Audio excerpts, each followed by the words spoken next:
भारतामध्ये ॲपलचे कारखाने उभारू नका, ट्रेड वॉरच्या पार्श्वभूमीवर ट्रम्प यांचा टीम कुक यांना सल्ला, मी भारतामध्ये उत्पादनासाठी इच्छुक नाही, ट्रम्प यांची प्रतिक्रिया. डोनाल्ड ट्रम्प यांच्याकडून सिरियाचे अंतरिम अध्यक्ष अहमद अल शारांची भेट घेत हस्तांदोलन. अहमद अल शारा आधी दहशतवादी संघटनेचा प्रमुख होता. ट्रम्प आणि अल शारांची भेट, अमेरिकेच्या भूमिकेवर प्रश्नचिन्ह. पाकिस्तानला दिलेली साथ तुर्कीला भोवणार. भारतीय चित्रपट निर्मात्यांनी तुर्कीमध्ये चित्रपट चित्रित करू नयेत. Federation of Western India Cinema एम्प्लॉईजचं निर्मात्यांना आवाहन. ऑल इंडिया सिनेवर्कर्स असोसिएशनकडून सुद्धा आवाहन. तुर्कीबाबतच्या व्यापाऱ्यांच्या निर्णयाचं अभिनंदन. नेशन फर्स्टची भूमिका घेणाऱ्या व्यापाऱ्यांचं स्वागत. मुख्यमंत्री देवेंद्र फडणवीस यांची प्रतिक्रिया. पुण्यातील व्यापाऱ्याला पाकमधून धमकीचे फोन. तुर्की सफरचंद बॉयकॉट केल्यामुळे पाककडून धमकीचे फोन. तुर्की वस्तूंची विक्री बंद केल्यामुळे इतर व्यापाऱ्यांना सुद्धा धमकी. जम्मू काश्मीरच्या त्रालमध्ये सुरक्षा दलाकडून 3 दहशतवाद्यांचा खात्मा. आमिर नाझिरवाणी यावर अहमद भट आणि आसिफ अहमद शेख असे ठार झालेल्या दहशतवाद्यांची नावं. आपल्या सैन्याचा निशाणा अचूक याची जगाला माहिती, तर ऑपरेशन सिंदूर दहशतवाद विरोधातील सगळ्यात मोठी लढाई, तर पाकची अण्वस्त्र आयईच्या देखरेखीखाली आणली पाहिजेत, राजनाथ सिंग यांचं विधान. ऑपरेशन सिंदूर आधी मोदींनी 45 गुप्त बैठका घेतल्या. एनएसए, सीडीएस, लष्करी अधिकाऱ्यांसोबत गुप्त बैठका घेतल्या, सूत्रांची माहिती. पाकिस्तानचा पंतप्रधान शहबाज शरीफची भारताला पोकळ धमकी. पाकचा पाणी पुरवठा बंद करण्याचा विचार केला तर भारताला उत्तर देऊ. पाक सैन्याला संबोधित करताना शहबाज शरीफ बरळला. भारताच्या हल्ल्यामुळे पाकिस्तानमधील एअरवेजचं मोठं नुकसान. अमेरिकेच्या वॉशिंग्टन पोस्ट या वृत्तपत्राकडून विश्लेषण. पाकमधील सॅटेलाइट इमेजचा वापर करून वॉशिंग्टन पोस्टचं विश्लेषण. पाकिस्तानी टार्गेटवर हल्ला करण्यात भारताला यश. ऑपरेशन सिंदूरबाबत अमेरिकेच्या न्यूयॉर्क टाइम्सकडून वार्तांकन. पाकचे लष्करी तळ, विमानतळांना लक्ष्य करण्यात भारताला यश. न्यूयॉर्क टाइम्सची बातमी. भारताच्या हल्ल्यामध्ये पाकिस्तानची अवस्था एखाद्या घाबरलेल्या कुत्र्यासारखी झाली तर युद्धबंदीची याचना करण्यासाठी पाकिस्तान पायांमध्ये शेपूट घालून धावत होता. माजी अमेरिकन संरक्षण अधिकारी मायकल रुबिन यांचा पाकवर निशाणा. भारताने पाक विरोधात पाऊल उचलावं, आम्ही तुमच्या सोबत आहोत. बलुचिस्तान आंदोलकांची मोठी घोषणा. मेहरंग बलोच यांच्या भाषणावेळी आंदोलकांकडून घोषणा. भारतीय प्रवाशांचा तुर्कीसह अझरबैजानला दणका. दोन्ही देशांमध्ये जाण्याचे बुकिंग रद्द करणाऱ्यांची संख्या 250% वाढली. पाकिस्तानला पाठिंबा देणाऱ्या तुर्कीला आणखी एक धक्का. जेएनयूने तुर्की विद्यापीठासोबतचा करार केला रद्द. राष्ट्रीय सुरक्षेच्या कारणास्तव जेएनयू आणि इनोनू विद्यापीठ तुर्की यांच्यामधील करार स्थगित. अमेरिकन राष्ट्राध्यक्षांच्या सन्मानार्थ कतारने आयोजित केलेल्या स्टेट डिनरमध्ये भारतीय अब्जाधीश मुकेश अंबानी यांनी डोनाल्ड ट्रम्प यांची भेट घेतली. यावेळी मस्क देखील उपस्थित होते. यावेळी अंबानी यांनी ट्रम्प यांच्याशी संवाद साधला. सैनिकी शाळांच्या शैक्षणिक सुधारणांसाठी राज्यस्तरीय समिती गठीत करा. मुख्यमंत्री देवेंद्र फडणवीस यांचे आढावा बैठकीत निर्देश. शाळेच्या विविध मागण्यांसंदर्भात अभ्यास करून 1 महिन्यामध्ये राज्य शासनाकडे अहवाल सादर करा, फडणवीसांच्या सूचना. मराठा आरक्षणाला आव्हान देणाऱ्या याचिकेवर तात्काळ निर्णय घ्या. सरन्यायाधीश भूषण गवईंचे पहिल्याच दिवशी आदेश. नव्याने खंडपीठ स्थापन करण्याचे सुप्रीम कोर्टाचे हायकोर्टाला सूचना. राज्य सरकारने मराठा समाजाला दिलेल्या आरक्षणाचा मुद्दा प्रलंबित. स्थानिक स्वराज्य संस्था निवडणुकीच्या अनुषंगाने फेर प्रभाग रचना करा. निवडणूक आयोगाचे सरकारला आदेश. स्थानिक स्वराज्य संस्थांच्या रखडलेल्या निवडणुका 4 महिन्यात घेण्याचे सुप्रीम कोर्टाचे आदेश. कोर्टाच्या आदेशानंतर राज्य निवडणूक आयोग सक्रिय.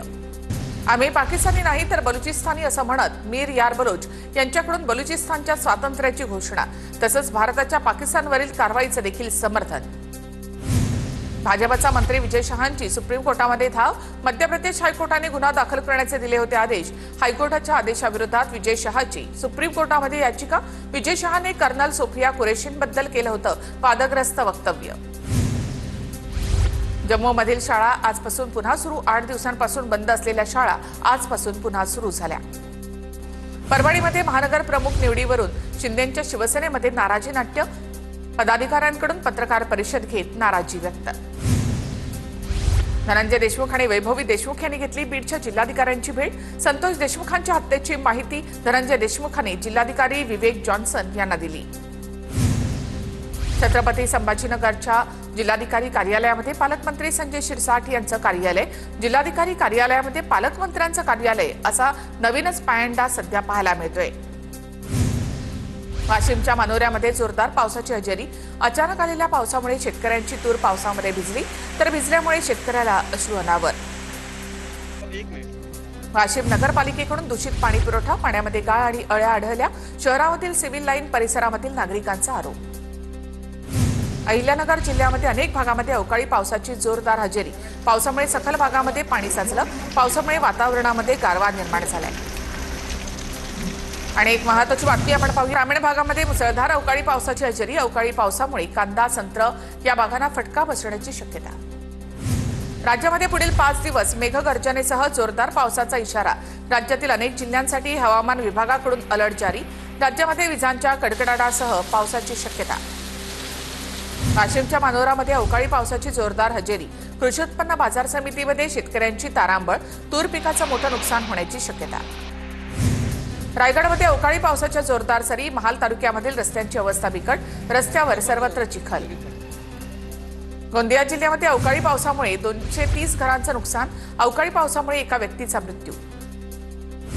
सोलापूरमध्ये अवकाळी पावसामुळे फळबागांचं नुकसान। मोहोळमध्ये केळीच्या बागांचं मोठं नुकसान। पापरी गावामध्ये अनेक शेतकऱ्यांची केळीच्या बागा जमीनदोस्त केल्यात। लातूरच्या उदगीर तालुक्यामध्ये अवकाळी पावसाचा धुमाकूळ। विजांच्या कडकडाटामध्ये आणि पावसामुळे अनेक जनावरांचा मृत्यू। शेतीला देखील फटका, अनेकांच्या घरांचं देखील नुकसान। शासनाकडे नुकसान भरपाईची मागणी। अवकाळी पावसामुळे पुणे आणि रायगडला जोडणाऱ्या वरंधा घाटामध्ये चिखलमय रस्ता। चिखलाच्या वाटेने वाहन चालकांना करावा लागतो प्रवास। भोर महाड रस्त्याच्या रुंदीकरणाचं काम सुरू असल्यामुळे रस्ता असा चिखलमय। नाशिकच्या येवला तालुक्यामधील पूर्व भागामध्ये जोरदार पावसाची हजेरी। अवकाळी पावसामुळे शेतामध्ये पाणी साचलं। अमरावतीकरांना 3 दिवसानंतर सुरळीत पाणी पुरवठा। प्राधिकरणाच्या जलवाहिनीची दुरुस्ती, नागरिकांना दिलासा। वाशिम जिल्ह्यामध्ये पाणी टंचाई। शहरामध्ये 17 टँकरच्या माध्यमातून पाणी पुरवठा सुरू। पाण्यासाठी नागरिकांची वणवण। नांदेडच्या सावरगाव माळ गावावर पाणी टंचाईचं संकट। तलावातील पाणी आटल्यामुळे पाण्यासाठी नागरिकांची वणवण। टँकरने पाणी पुरवठा करण्याची मागणी। बारामती नगर परिषदेसमोर युवा पॅन्थर संघटना आणि पथविक्रेत्यांकडून भीक मागो आंदोलन। मुख्याधिकाऱ्यांनी कारवाईचा सपाटा लावल्यामुळे पथविक्रेत्यांसमोर उपासमारीचा प्रश्न। नगर परिषद हद्दीमध्ये पथविक्रेत्यांना विक्रीस परवानगी देण्याची मागणी। वर्ध्यामध्ये जिल्हा परिषदेसमोर शिक्षकांचं धरणं आंदोलन। 15 मार्च 2024चा संच मान्यतेचा शासन निर्णय रद्द करण्याची मागणी। विदर्भ माध्यमिक शिक्षक संघाच्या आंदोलनामध्ये मोठ्या संख्येनं शिक्षकांचा सहभाग। पुण्यामध्ये कोयता गँग पुन्हा सक्रिय। पुण्यातील दत्तवाडी परिसरामध्ये भर दुपारी पूर्व वैमनस्यामधून एकावर वार। संपूर्ण घटना सीसीटीव्हीमध्ये कैद। पोलिसांकडून आरोपींचा शोध सुरू। धुळ्यामध्ये प्रलंबित मागण्यांसाठी कृषी विज्ञान केंद्रातील कर्मचाऱ्यांनी काम बंद आंदोलन केलं। मागण्या मान्य न झाल्यास तीव्र आंदोलनाचा इशारा। तुर्की विरोधामध्ये संघटना आक्रमक। चांद कमिटी संघटनेकडून तुर्कीच्या विरोधामध्ये घोषणाबाजी। शिर्डीमध्ये सोनं व्यापाऱ्याला ड्रायव्हरनंच लुटलं। तब्बल 3.5 किलो सोनं घेऊन ड्रायव्हर फरार। फरार ड्रायव्हरचा शिर्डी पोलिसांकडून शोध सुरू। तुळजाभवानी मंदिरामध्ये गैरप्रकार करणाऱ्या पुजाऱ्यांवर कारवाई। पुजाऱ्यांवर मंदिर संस्थानाकडून मंदिर बंदीची कारवाई। 6 महिन्यामध्ये 12 पुजाऱ्यांवर मंदिर बंदीची कारवाई केल्याची माहिती। आणि बुलढाण्याच्या खामगाव तालुक्यामधील पिंपळगाव राजा इथे अल्पवयीन मुलीवर अत्याचार। 19 वर्षीय नराधमाला पोलिसांकडून बेड्या। पुण्याच्या चाकणमध्ये मंगळवारी रात्री महिलेवर अत्याचार। आरोपीला चाकण पोलिसांकडून 24 तासात अटक। पीडित महिलेवर वायसीएम रुग्णालयामध्ये उपचार सुरू। चंद्रपूरच्या बल्लारपूर शहरामध्ये वेकोलीच्या सहाय्यक प्रबंधकाच्या घरामध्ये दरोडा। 8.5 तोळ सोनं, मोबाईल फोन, प्रॉपर्टीची कागदपत्र आणि बॅग लंपास। नागरिकांमध्ये भीतीचं वातावरण।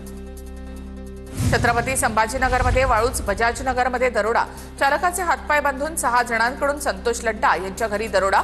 लड्डा यांच्या घरून दरोडेखोरांनी मोठा ऐवज लंपास केला। पोलीस डॉग स्क्वॉडसह घटनास्थळी दाखल। नाशिक शहरामध्ये एमडी ड्रग्ज विकणाऱ्या 2 संशयितांना पोलिसांकडून अटक। आरोपींकडून 1,77,000चा मुद्देमाल जप्त। नागपूर गुन्हे शाखेने 456 ग्रॅम एमडी ड्रग्ज जप्त केलं। हुडकेश्वर पोलीस ठाण्याच्या हद्दीमध्ये याची मार्केटमध्ये धाड टाकत गुन्हे शाखेची कारवाई। कराडच्या यशवंत बँकेमध्ये आर्थिक घोटाळा झाला नाही, राजकीय नेत्यांना हाताशी घेऊन कर्ज बुडवण्याचा खटाटोप बँकेचे माजी चेअरमन शेखर चरेगावकर यांचं स्पष्टीकरण. भाजप खासदार मेधा कुलकर्णी यांनी केले होते आरोप. अकोल्यामध्ये सलग दुसऱ्या दिवशी आयकर विभागाची ज्वेलर्समध्ये चौकशी. पूनम ज्वेलर्स, प्रकाश, ईशा आणि एकता ज्वेलर्सच्या मालकांची आयकर विभागाकडून चौकशी. सोलापूरच्या माळशिरसमधील गिरजणी गावामधील जवान लक्ष्मण पवार यांचं दुःखद निधन. पश्चिम बंगालमधील बागडोगरा इथे अपघातामुळे मृत्यू. ठाण्यातील कल्याण आणि विठ्ठलवाडी एसटी आगारांमध्ये चोरट्यांचा सुळसुळाट. महिलांच्या गळ्यातील दागिने आणि पिशव्या हिसकावून चोरटे पळ काढत असल्यामुळे प्रवासी संतप्त. गावठी पिस्तूल हाताळताना चुकून गोळी सुटल्यामुळे तरुण गंभीर जखमी. जळगावातील शिवाजीनगरमध्ये घडली घटना. तरुण कारमध्ये जात असताना बंदूक हाताळत होता. या दरम्यान घडली घटना. नाझीम पटेल या जखमी तरुणावर उपचार सुरू.